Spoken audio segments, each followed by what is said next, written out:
Pete, it's good to see you. Good to be here, Matt. We get a chance to talk all the time. This is the first time this year, I think. It's been about a year since we did a podcast together for SBG, and this would be the first podcast of the year, so that'd be cool. Excellent. In my renovated office with our... I love it. I love it, actually. Yeah, it's very cool. It's very cool. I got to give Zach credit for that. He made that, actually. Very cool. So I asked some people, I mentioned that I got quite a bit of interest. People asked me to have you on, and I asked people what they wanted us to talk about. And one thing that came up right away was what got both of us interested in critical thinking. And for me, that's easy. I was born religious. I mean, I was raised a Jehovah's Witness, which is kind of a fundamentalist version of Christianity. So my issues with that growing up and being taught that way, combined with my desire to learn what works in fights and what doesn't work, have combined to make me a lifelong interest in critical thinking and as it relates to theology and martial arts. But yeah, how did you escape Jehovah's Witnesses? Just stopped going. So what saved me was the fact that my mom was very much into it, and her whole family was deeply involved to the point where she had 3 brothers, only one of which is still alive, and her other 2 brothers, they were all what they call missionaries or pioneers, which means they lived in places like Hong Kong and Costa Rica and different places, going door to door and trying to convert people to Jehovah's Witness. And they were so sure that the end times were coming, because that's pretty much the thrust of the Jehovah's Witnesses. Armageddon is coming, and it's going to be in this lifetime, and the generation that was alive in 1914 will be alive to see it happen. And it sounds so crazy now as an adult when I talk about it, but they were so sure of that they didn't have kids. Wow. So the only my mom's one brother, who was kind of not quite as serious in religion as my mom, had kids, and her other 2 brothers, who both passed away now, but they remained childless. And you just stopped going. I just stopped going. But what I say is, what saved me on that is my dad was not. My dad's a police officer, was a police officer. So it's funny that he married your mom. Did your mom have a kind of conversion after she married him? She tried, and I think she loved him, and they had a good relationship when I was young, and she tried to convert him, and he didn't. No, when did he marry her knowing her? Oh yeah. Oh wow. Yeah, because her mom and her brothers, and they were all big-time Jehovah's Witnesses, so he knew she was Jehovah's Witness when he married her. Wow, that's intense. And so she would take me, you go 4 days a week. We'd have a Bible study on Tuesday, a meeting, which is like church, on Thursday. You go door to door on Saturday, and then you go to the big Sunday. So it's 4 days a week of indoctrination. And I went with her for 4 days a week until I was about 12, 13, and then I started to become a bit of a delinquent and just stopped doing all kinds of things. Were you disfellowshipped? No. Oh, okay. The reason why I wasn't disfellowshipped, which is, it's kind of sad, because the UFC came here last year because they were filming a documentary about one of my old students, Robert Follis. Yeah. And Robert killed himself. Yeah, he was, yeah. So when my dad died in Vegas, he was just wonderful to me. I trained. Yeah, you mentioned you met him. I mean, he was just wonderful to me. Yeah, one of my regrets is that he and I never got a chance to, we didn't get a chance to we had a bit of a falling out a long time ago. We never got a chance to kind of work that out. But in the documentary, they make a big deal out of the fact that his whole family was Jehovah's Witness. He was disfellowshipped, and it crushed him. So his parents basically said they didn't want to have anything to do with him. Right. And one of his brothers before him killed himself as well. Probably, it's just such a terrible thing to do to people. But what saved me was the fact that I wasn't ever baptized. So if you're not baptized, they can't really disfellowship you. And in the Jehovah's Witnesses, you don't get baptized as a child. It's a decision you have to make as like a teenager. Right. And I just never did it. So when I walked away, I could care less what they said to me or didn't say to me. So I've had no contact with them. But that was me, and then of course with martial arts. But what was your answer to that? Well, I got into critical thinking. Yeah. I don't know if I have a good answer to that. I think broadly I got into philosophy because I wanted the most intense thing, and that's why I pursued the most intense things within philosophy, like God, and I just wanted to just stretch my mind. And actually I had a really weird idea I wanted to run by you that I haven't worked out, but I wanted to be less wrong more often, and I started. I just completely fell in love with the Platonic dialogues. I'd read them as a kid over and over, and I got hooked on those because I read the Apology, and the Republic, my favorite dialogues. But I don't know if there's any one kind of a moment or one thing. I've always had almost no toleration for bullshit. I just can't tolerate it, or silliness. Oh, and the other thing is I think it's coupled by an attitude. I'm just fascinated by why people, this title of Shermer's book, why people believe weird things. Yeah. I just find it fascinating. It is interesting. What was the idea you wanted to run by me?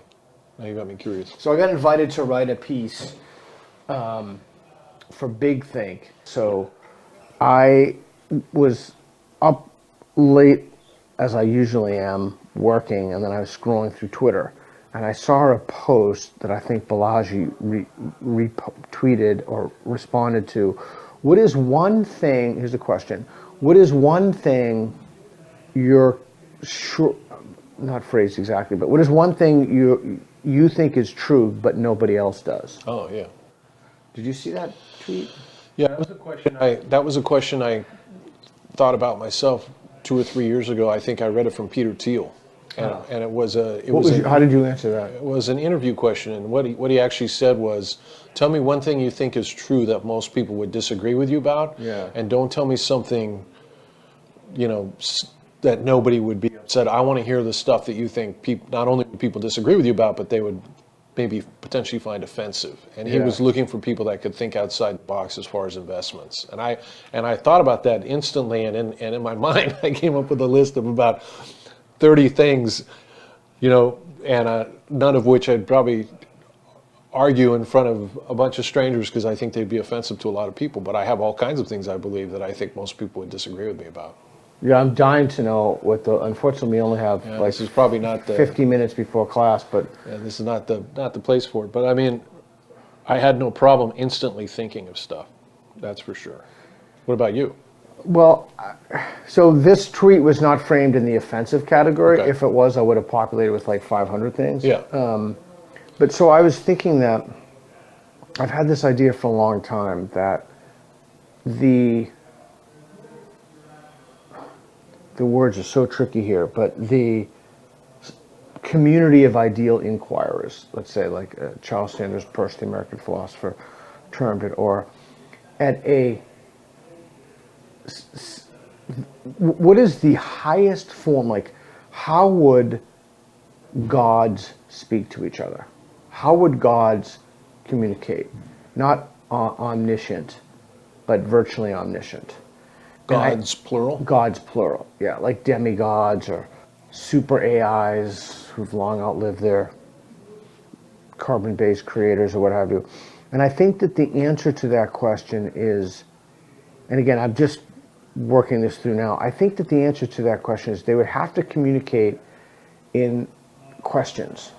They would have developed a language and a grammar to allow them to ask almost perfect questions. And well, first I see no way around that. So my original idea is I was going to write a piece something like that the scientific method, you couldn't develop a spacefaring civilization absent the Socratic method, or some kind of, or absent the scientific method. And then I started thinking about that, and I thought, well, that's just it's too difficult to argue. I suppose if the scale of history were long enough, you could just completely do random things all the time, and then just get lucky. But I was thinking that, so how would gods talk? Like, how would the most advanced civilization that could ever be, or the most advanced thinker would have to communicate in a kind of Socratic method, a kind of asking targeted, focused, and perfect questions.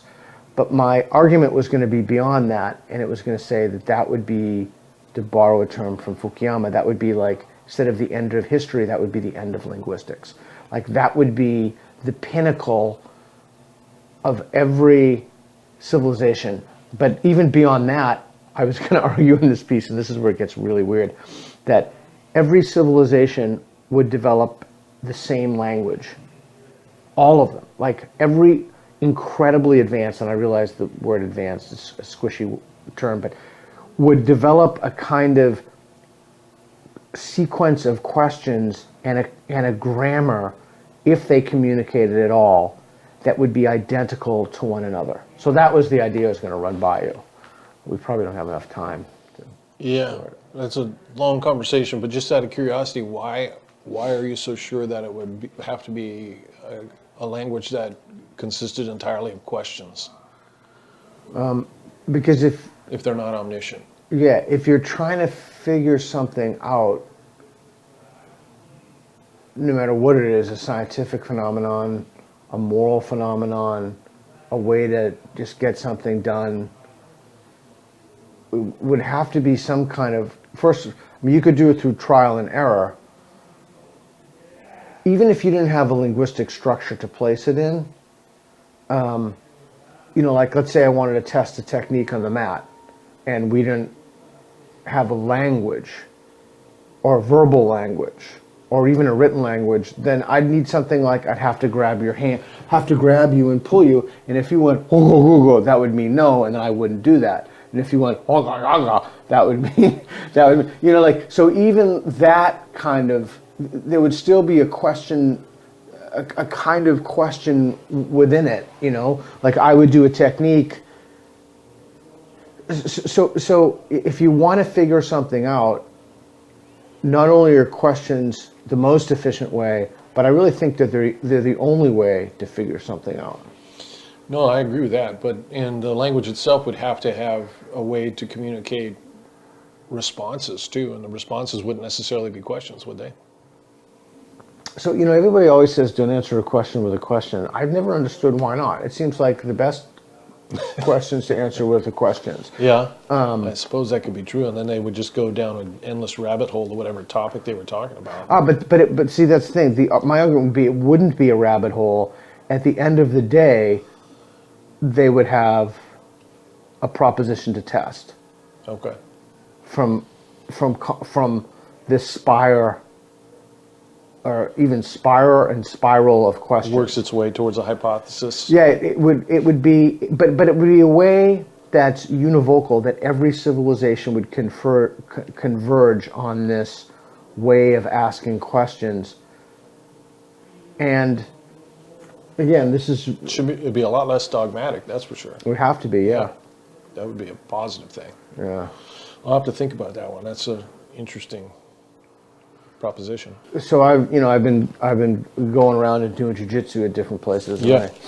Tell us about that. I bring my uniform everywhere I go, and it's been a remarkable experience for me. It's just truly interesting. The first thing about it is how cool everybody is to me. Mm-hmm. Like everybody's just so nice to me. Everybody is nice to me. Mm-hmm. Like it's just, maybe it's the gray hair, and I don't know. Like I think the jiu-jitsu community in general is kind of like that. Yeah, I think it's because it's a real thing. I think so too. There's a level of sincerity to people who stick with it for a long time, and everybody appreciates other people who love and do what you're into as well. So yeah, and I find the cultures fascinating. Like I go to in Hungary, or I train in Czech Republic, or I'm going back to Dallas, the University of Austin, and I train Alex Martinez down there. I'm going to Puerto Rico, and I'm bringing my gi. I go to Australia. Mm-hmm. Hopefully the straight blast there will be near where I'm staying, so I bring my gi. And I find, just like little things like, in Hungary, everybody shakes everybody's hand. Like, it's so, these people have like just nothing. Right. They have to roll out their own mats, and they're just the nicest. They're just the most amazing people. And I think one of the things that they respect, and yes, I get my ass kicked, and yes, the coach obviously kicks my ass, but the thing is, it's like, I try to make him work for it. I try to make it so that he's sweating before he, but I think that they appreciate the go-at-ness, I think, yeah. not quitting about it. But it's just interesting to see all the, and then the different techniques, like I've really been interested, I do the leg stuff for 3 months. I find that I just find that to be so interesting, although much less important than gi. But I just find it's just so interesting. So you said, you got into philosophy because you wanted to. My interpretation of what you said was you wanted to challenge your intellect, and Yeah, I wanted a challenge. and you felt that would be challenge. the best way to do that. I thought it would be the most challenging thing, and I became slowly and then quickly disillusioned by it. I mean, on just so many levels. It was such a profound disappointment to me. Like, Did that happen after you graduated and started teaching, or while you were still in grad school, or where did grad school. Okay. This idea of making a virtue of obfuscation, which is very common. I do think that there is something to be said for focusing on this very narrow area. There's something. I mean, someone should probably do it. Right. But this idea that Aristotle wrote this, and then someone wrote a critique of that, and someone else wrote a critique of the critique, and then so you publish a paper in ancient philosophy because you've critiqued the critiques of critique. I mean, it seems silly to me. I'm not sure how knowledge has advanced. I'm not sure how that advances the human condition. I'm not sure what that does. It's just a kind of I don't know. It's not really a superstition, but it's just this.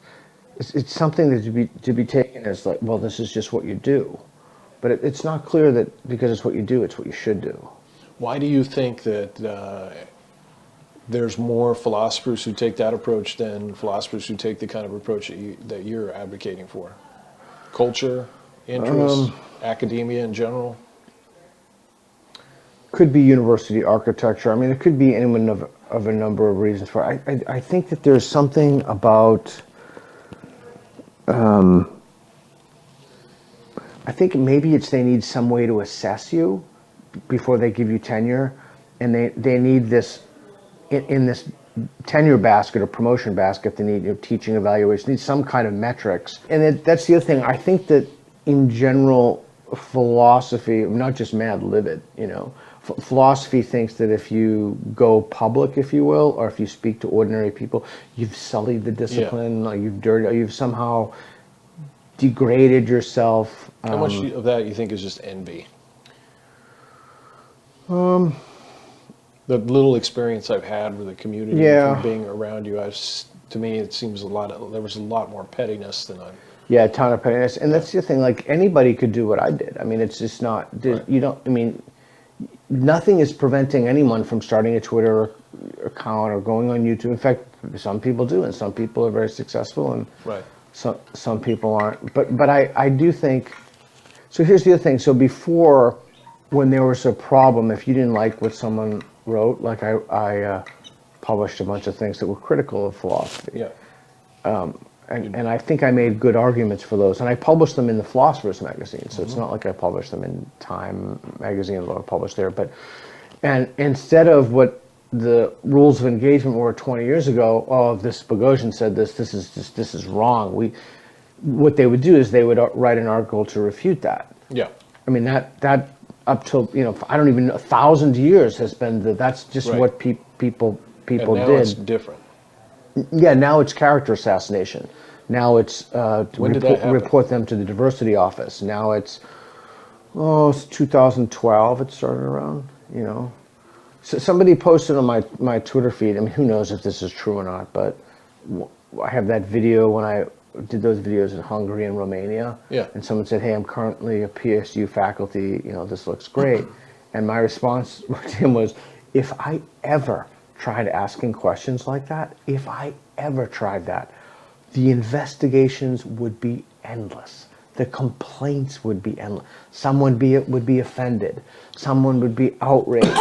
So I just think, and that's what I mentioned to you before about Culture War 3.0. I just don't see. I don't see a way around. So here's the switch that I've taken. All these people, the Free Speech Union, and they want to, defend the rights of people, and say, fuck that. These places need to metaphorically burn. Like, I don't think that they're salvageable. Like, you have people who have jobs for life who are ideologues. they're not going in with genuine questions or trying to figure out or help people trying to think things through. They have a very specific moral, political, and social agenda, and they're looking at the institution as an ideology mill, and they want to replicate that ideology among students. And if anybody steps out of line, if you question the orthodoxy, boom, they have mechanisms in place to punish you.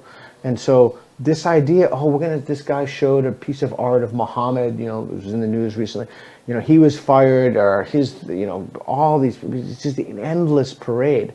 I used to think early on, I was Pollyanna about it, but I used to think, oh, they're right, no, there's no fixing this. This is irrevocably broken.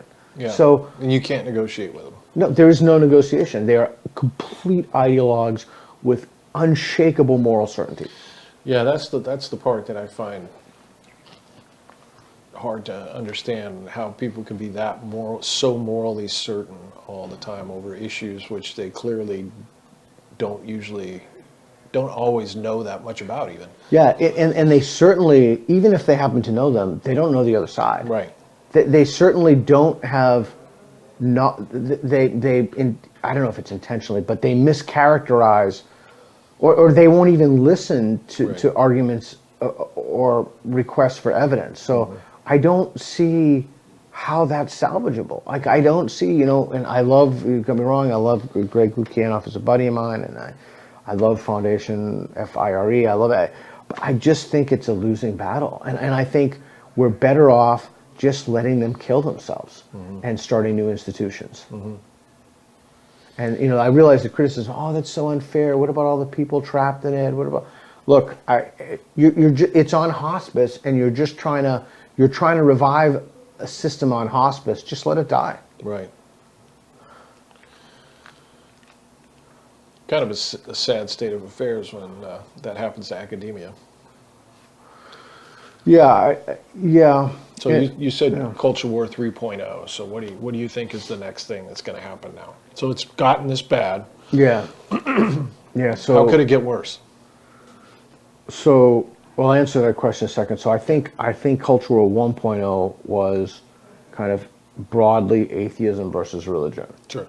So, maybe I published a piece about this in the American Mind, but maybe starting the Scopes monkey trial or whatever, but maybe it's predated that. But the basic idea is that, like, evolution in the classroom would be an issue, but even then, like when Dawkins or Jerry Coyne said something, the creationists wanted to debate them. They didn't call them a rapist. They didn't report them to diversity office. There was no diversity office. And occasionally they would debate it. Yeah, occasionally they would, but they didn't bring bullhorns in. They didn't shut them down. So all that stuff is Culture War 2.0, which we're in now, which is social justice, uppercase SJ, sometimes called, Majit Nawaz calls it the regressive left, the successor ideology, whatever you want to call it, critical social justice, Helen Pluckrose, whatever.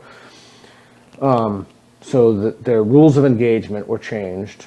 What you did, you like what I said with the thing, like my colleagues didn't like the piece I published, so instead of rebutting it, they tried to punish me. Right. So that would be an example of Culture War 2.0. Right now, you said, how could it get worse? Well, it's hard. Every time I think it can't get worse, it gets worse, because people believe increasingly idiotic things, but some, reality comes and slaps people around sooner or later, like defund the police was truly one of the craziest ideas I've ever heard, like truly peak insane. Right. You can see how well that's worked here in Portland. Right.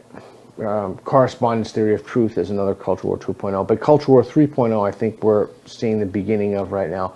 Culture War 3.0 is the belief that legacy institutions can reform themselves. And you have people like Steven Pinker who are on one side who think that they can. And you have, I don't think they can. Balaji doesn't think they can. Also, you have the people who don't think they can, also like kind of cryptocurrency, Bitcoin people. They tend to go there.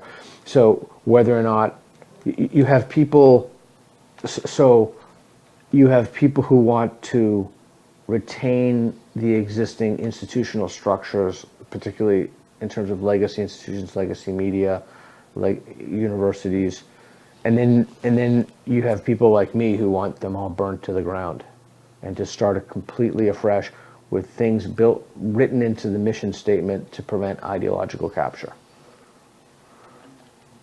That's what you see, for example, that's what you guys are trying to do with the University of Austin. Correct. So you just try to forget trying to work within the system. Let's just build our own. Yeah, but This is what you're doing in Hungary. Yeah, well, first for the University of Austin, even then, you can't completely absent yourself from the rules because the degree will be accredited, and the accrediting process you have to go through traditional. You can't just make a new accrediting agency, right? And so I mean I think that would be fantastic if you could, because then you could really exempt the. But I think the at least for the first 10 years, within. Again, this could be a far off prediction, but what I see for a very long and protracted culture war 3.0 is I think you're going to see institutions pop up that have to have some kind of vestige of the legacy system. I mean, you see like Substack popping up now, and Substack's becoming incredibly popular. Or even you see, it's interesting, I was reading a piece about things like NPR. I think they have 8.9 million followers, but yet if you look at their deranged Twitter feed, for the most part, the number of likes and views because Elon Musk just added the view thing, those are extraordinarily low compared to the number of followers they have. Like just paltry, almost impossibly low. Right. And then you look at other little podcasts. Who's that woke guy? Jon Stewart.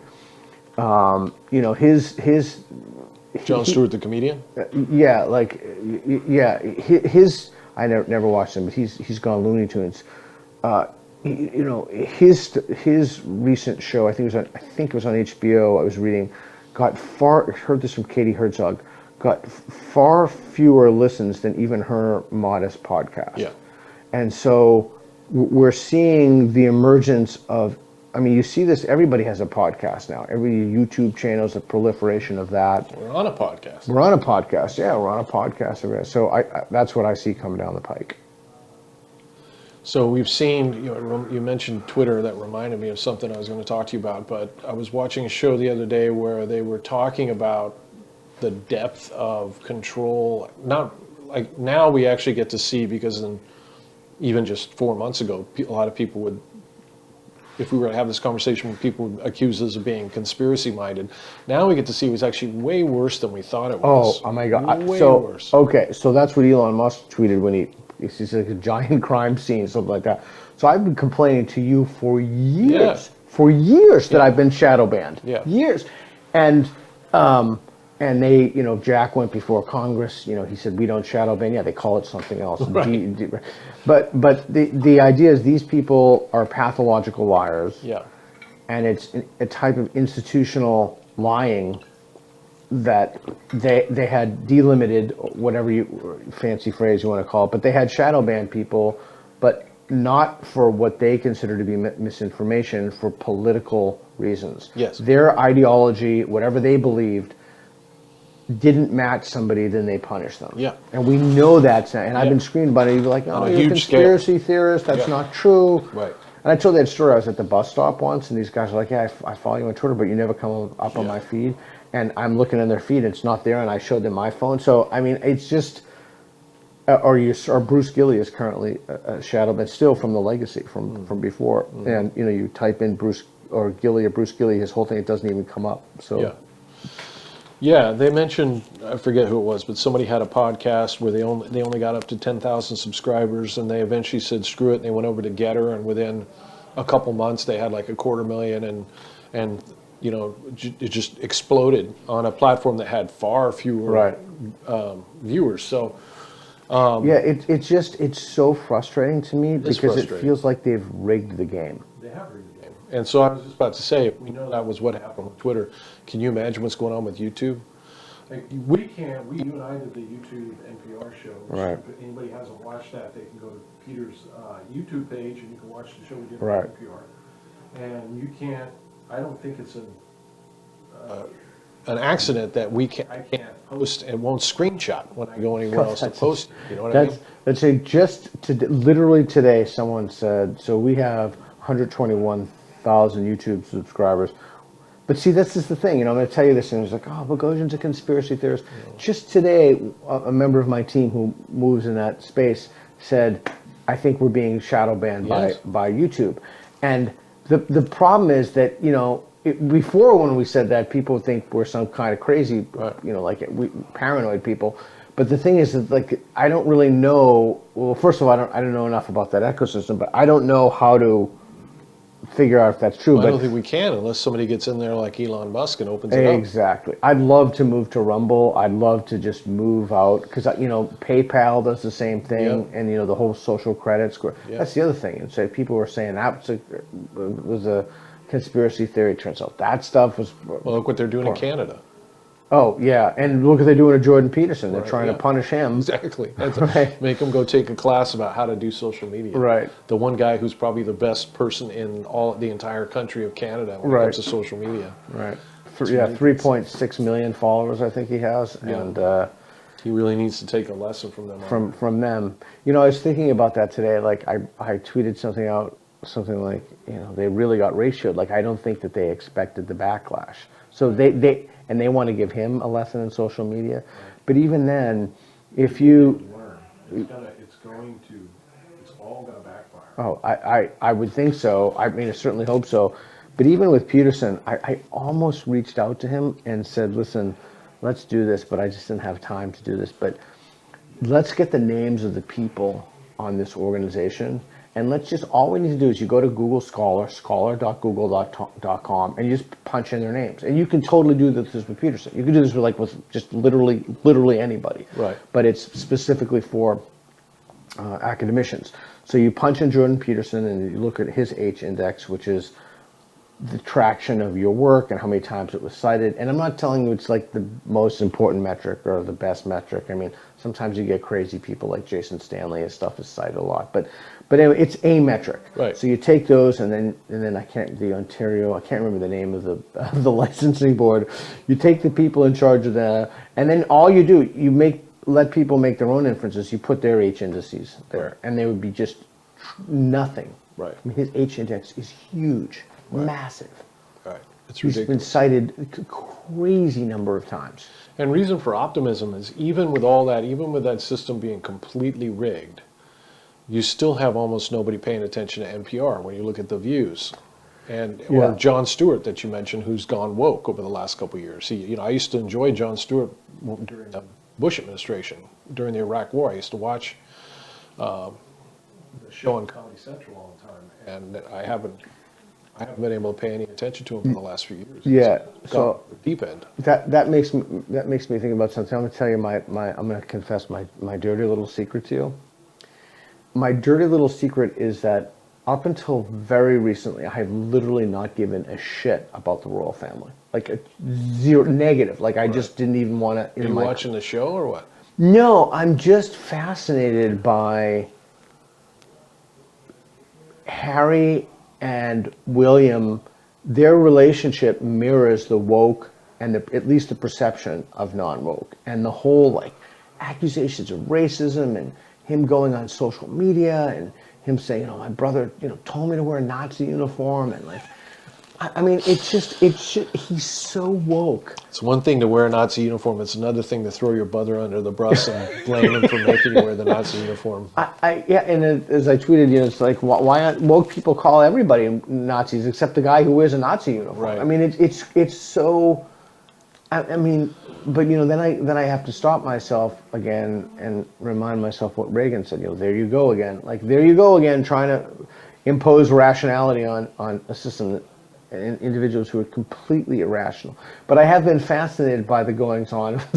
I feel almost an embarrassing confession, but it really is interesting. And there was the hashtag trending like William is evil or bad or something. And I started clicking through those and wow, these people despise him. And then, of course, they have pronouns in their bios, and I read some of their pages, and they're also in this orbit of this other ideology and the craziness. I mean, it's really a mirror of the culture war, the two sides of the culture war. what do you say, because this has come up a few times, and by well-intentioned people. I have friends of mine, you know, I have friends on the whole political spectrum. Most of the other gym owners are fairly conservative because we have to run a business, so we're sensible people. But there's a wide spectrum of people that political beliefs. And I have some well-intentioned friends who are smart and certainly far to the left of me. And they'll hear us talk about some of these culture war issues, for lack of a better term, culture war, and wonder why we're spending time on that when instead, to use the language that they would use or that I've heard before, we should be focused on more kitchen table issues like, you know, healthcare and, you know, the things that affect people's daily life. And here we're getting wrapped up in. That's such an interesting kitchen table. That's an interesting example, because that's one of the examples that the left largely abandoned. Right. Like, I don't hear I haven't followed American politics too closely since Putin invaded Ukraine. I've been consumed by that. But the left has largely bartered that for concern about identity politics. So I guess answering your question with a question, well, why isn't the left concerned? Like, names like Obama was concerned about that, but that was before wokeness. You know, even McCain was somewhat concerned with that. Yeah. But so my response would be, this ideology is a vortex that has sucked in and is currently destroying everything it touches. It is a universal solvent. Yeah. It is destroying everything. And so how can you solve, to use the example, healthcare, homelessness, whatever issue you want, when, I mean, just one example, my former university that I will not name, Portland State, somebody told me that on the first day in the psychology program, they were talked about, like, when you treat homeless people, the first order of business is to talk to them about pronouns and white privilege. Right.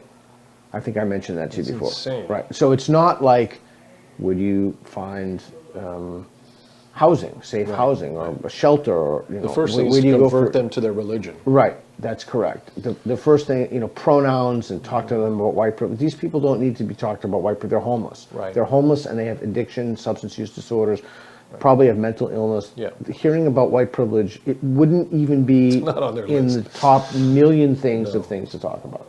Yeah. But again, so it's pervaded every instance. It's ruined my favorite shows. I don't even watch. It's ruined the Star Trek franchise. It's ruined the Doctor Who franchise. Yeah, yeah. My answer is our city. Look what happened to Portland. Look what happened. So, you know, politics is downstream of culture, and you had, when they began here after the George Floyd incident, started tearing down statues, and I'd post angry things about that, and people would be like, "What are you worried about people tearing down statues?" I'm not worried about the statue. I'm worried about a mob. You've now allowed a mob to run around in the city. Oh, that's the other thing. I don't know if you heard this. So I read that they want to have a committee to talk about what the statues should be replaced by. What a statue? No, there is no committee. Right. There's no. We're replacing the statues with exactly what was there before, and if you don't like it, then you use a democratic process. Right, exactly. But we are not going to allow mob rule to decide, and then have a kind of plebiscite or what have you. Have a kind of committee.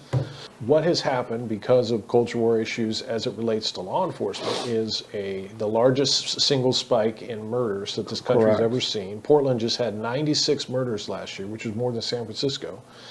And that is a direct result of social justice. Of social justice leftism. 100%. And it's causing the death of thousands of people that are going to be murdered and hurt and killed. It's not safe in my city anymore. We have 700 homeless encampments in the city. 700 drug camps, which is basically what these are. As Schellenberger talks about people sitting around doing drugs in tents. There's 700 of those in our city limits. You don't want to raise kids here anymore. That is why these issues are important. Do you have any idea what the mayor of Portland, Ted Wheeler, does in a day? I have no idea, except cower. That would be my only. I have no idea what he does in a day. Yeah, I don't either. Do I see him picking up the trash? That's what I would do if I were mayor. He's terrified. Every day I'd spend time picking up. I'd just try to set a model for the community. So it is a catastrophic failure of leadership. 100%. At every level. My when I think of Ted Wheeler, I think of that image of him the moment he was stupid enough to go to the mostly peaceful rally of his people and barely made it out alive. I remember that. Eyes were just terrified because he was just in a bloodthirsty, violent mob. The only reason he survived is because he had 4 or 5. Right. And he still hasn't learned. He's still woke. He still has pronouns in his bio. I do have a lot of hope in Rene Gonzalez. I supported Rene Gonzalez. You supported Rene Gonzalez. But again, he's one man against.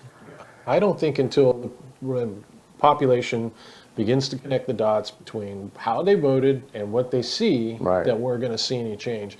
And I don't see that happening. I see them like head in the sand, pretending not to pay attention to it, or blaming it on COVID, or it's like that everywhere. It's like that. No, it's not, dude. You know, and until they're willing to wake up to that, I just don't see any future for the city. It's depressing, but that is why these things matter. It is why they matter, and people that you're talking about, these crazy people, when they get into positions of authority, will fuck everything up. 100%. I mean, we've seen it time after time again. So I don't know. You know, there is a part of me that's just like, and I feel bad about saying this, but I'm leaving Portland, and there's a part of me that really wants to say, you know what? Great. Let's try it. Now that I'm gone, let's try it. Let's completely defund. We're going to give you the crazy social workers from the video who came down to the roof, from the roof, and shouted at me in the confrontation piece. We're going to let them go out. They're going to handle the problem. We're going to have crazy people. You want that? You, the voters? Great. I'm gone. You have it all you want. Let's see. And we'll run it as a test case. I feel that too. The downside of that, as we both know, is there's like, you know, elderly people on fixed incomes that can't move out of the city. People don't have enough money to leave. They don't have the money to go, and they're trying to take public transit. We just had a guy eat somebody's face. And we had another crazy homeless woman push a 3-year-old into the train tracks. That was just I saw that video. 1 week. Yeah. And you've got a lot of poor working people or retired people who have to take public transit, and it's a shit show. Our public transit is dangerous and violent. You know, I used to take the Orange Line to work, and when the pandemic hit, right before the pandemic hit, I took a photo of a guy. I looked for the photo the other day. I didn't know if it's a guy, but someone, and I couldn't find it. But I took a photo. Okay, no, wait a second. I told the story wrong. So I went home and I told people in my house, I'm like, somebody put a tent up on the Orange Line and was living in a tent, because I could see the movement in there. On the tracks? No, in the train. In the train? In the train. Well, it's warm. And someone said to me, that's not true. And I'm like, no, it's true. And they said, well, if it happens again, take a picture of it. I'm like, oh shit, I'm never going to, I was 1 in a million. The next day, I took it, and there was another tent of someone who put it there. And that was 2 years ago. Yeah. And remember when we went around and we took videos of this, like that was. So, but I think it has improved dramatically in the last year. I don't know what, because it's only getting more violent. Well, I know the homeless situation is improved. Someone was shot on my block, by the way. A few doors down from me, right? Yeah, a few doors down from me, they were shot. And this is, this is a very staunchly middle class neighborhood. There are no like meth labs in anybody's basement, as far as I know. Normal working class people. Well, that's my answer when people ask why we pay attention to this stuff. It's saying, you better pay attention to it, because if it captures your city, your local government. Yeah, and the other thing is, this is like an ideological fifth column. This is a group of individuals who have, if not control of the media, because the media is, people use it as a plural noun, but at least control of many of the legacy institutions, or sympathizers and quote-unquote allies. The goal of the people who are caught in this ideology is very explicit, and they don't hide it. They're shouting it from the rooftops. Dismantle. They want an end of capitalism. They want an end of democracy. They want to rip down, they want to tear down systems. It's completely unclear to me, other than like, Chaz zones or these anarchist zones, what they're offering in place.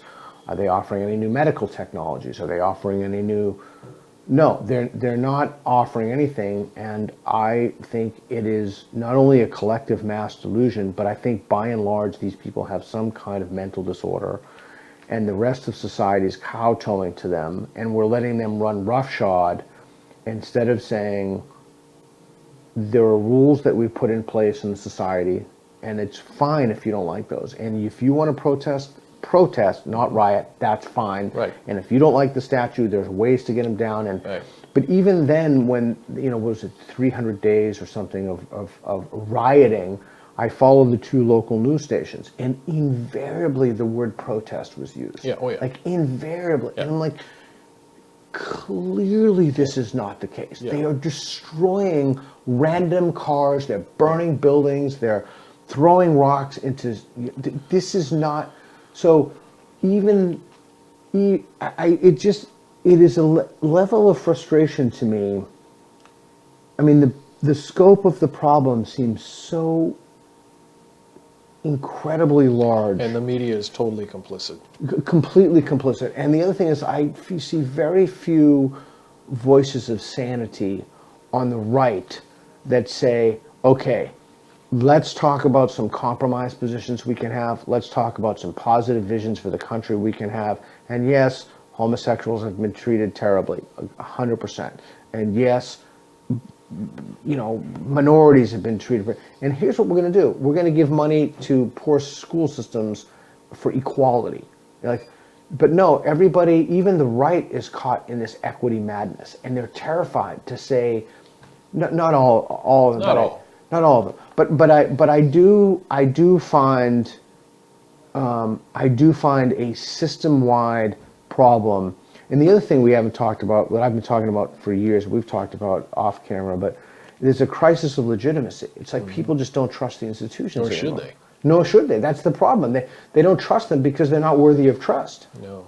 Well, unfortunately, good, we have to go do jiu-jitsu, so we got to log off and go train. But I appreciate you taking the time, and we'll have to do this again. And if people have questions, you guys can send your questions or comments. Yeah, Pete and I will do another one. We'll do it again. I just kind of say something real quick. Yeah. So leave people with something slightly positive. Yeah, I was actually going to leave. dark I was going to leave something with jiu-jitsu. Talk Okay. about jiu-jitsu a little bit. So I've been doing jiu-jitsu a very long time. Mm-hmm. But John Diggins, one of the coaches here, said something interesting that just struck me as absolutely true.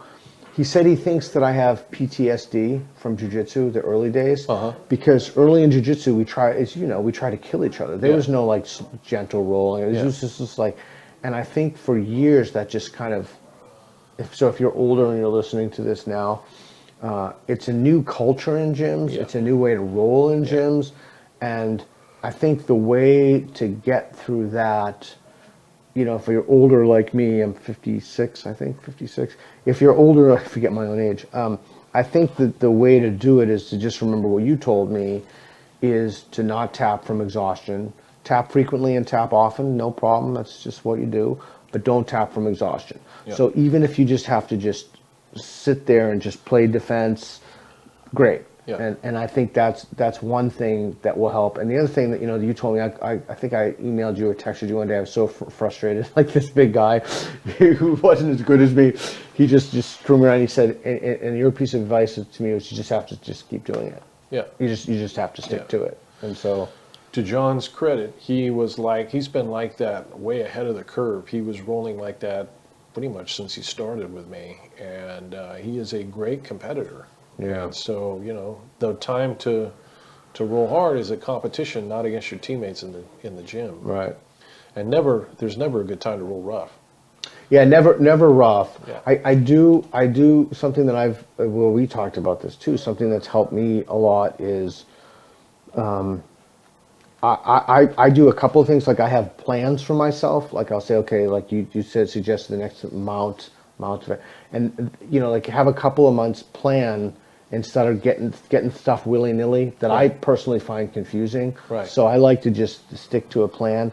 But the other thing is I find that when I go with lower belts, I like to place myself in increasingly disadvantageous positions. Just smart. Yeah, and so I like to, I'll give them a partial triangle. I'll give it, like if there's really beginning, like I'll give them a full triangle, and I think that's not only has that been helpful to me, but that's made the role more interesting for both of us. Absolutely. Right. And I find when I go with the higher belts, I used to kind of explode to try to kill them, like with Eddie. But now what I try to do is I realize that I can't get anywhere that way, so it kind of forces me to slow down. Yeah. And one more thing I say, so the no-gi revolution to me has been so interesting. You know, it's like the hot thing, like no-gi. I find gi jiu-jitsu far more interesting. Like, Yeah. it's more complicated, it's more thoughtful, it's more intellectual. I find it more fun. There's more variables. I find it less attributey. Yeah, there's less scrambles. Yeah, I just find it to be. But anyway, that's a personal preference. But I think it's really important. Like you tell me, roll in gi jiu-jitsu and like don't be so grippy. Right. You know, but I definitely find myself depending on those. Right. Or maybe over relying on those. Yeah. And then I'll go to do no-gi and I'll be like, shit. You know, like. It's not there yet. Yeah, and then the other thing I want to say, I think a super important, two things I want to say, and then we'll go real quick. I think a super important principle is don't let anybody touch your head. Yes. And I think a lot of people, when they do jiu-jitsu, it becomes purely sport, Yep. and they forget that it actually has a martial component to Yep. it. And they just, they would do things in a jiu-jitsu match that would literally get them killed. Yeah. The people forget this art, the sport of jiu-jitsu, the art of Brazilian jiu-jitsu is designed for fighting. Correct. That's what made me fall in love with it. It's still the jiu-jitsu I love and like to teach. Yeah, and the final thing, I think, one of the things I like about Straight Blast is the focus on fundamentals. Yeah. You know, it's like the doing white belt techniques at black belt level. Yeah. Like, anybody who's a blue belt and up will know a tenth of an inch at a certain level. Like with John Diggins, like I know, like if I'm a tenth of an inch off, I'm fucked. Like that's sure. it. It's just downhill immediately. Yeah. So just really perfecting those basic techniques, and just the other thing is, it's like you said, everybody likes to roll, and drilling is just it's just horrible. Right. But A lot of drilling. But the fact is, you have to drill if you want to get better. 100%. Like I don't think you can roll your way No. to black belt because you'll just be repeating those mistakes. Yes. Not a good one. So anyway, we got to go. It's awesome. Thank you, Pete. Yeah, right on. Thanks, man.